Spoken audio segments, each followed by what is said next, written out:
आप देख रहे हैं फास्ट 24 न्यूज। दिल्ली विधानसभा चुनाव और राज्य में निकाय चुनाव खत्म हो चुके हैं और बीजेपी ने महिला मुख्यमंत्री पर दांव खेला है। वही राज्य में 6 महापौर महिलाओं को बनाया गया है।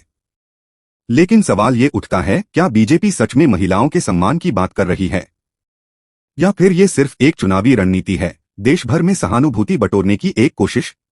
छत्तीसगढ़ में बीएड महिला शिक्षक सड़कों पर दंडवत कर रही हैं, सरकार से अपने समायोजन के लिए गुहार लगा रही हैं। लेकिन बीजेपी सरकार पिछले 2 महीनों से इस पर चुप्पी साधे बैठी है।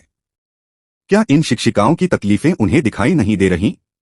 अगर बीजेपी इनकी समस्याएं हल नहीं कर सकती, तो फिर महिलाओं के सम्मान की बातें करना क्या सिर्फ एक दिखावा नहीं?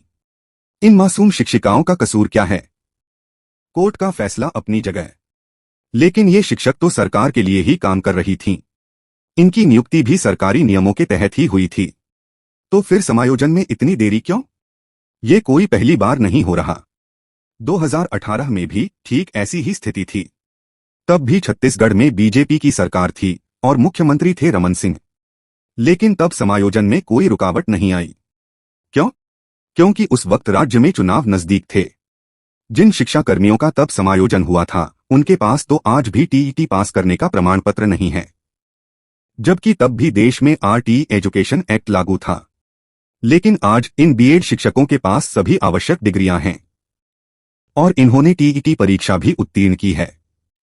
फिर भी सरकार इनके समायोजन में देरी क्यों कर रही है?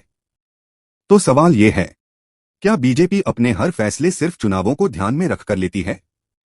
क्या नियम कानून भी चुनावी गणित का हिस्सा बन चुके हैं? अब देखना यह है कि इन शिक्षकों का समायोजन कब होगा। क्या सरकार इनकी सुनवाई जल्द करेगी या फिर अगले चुनाव का इंतजार करेगी?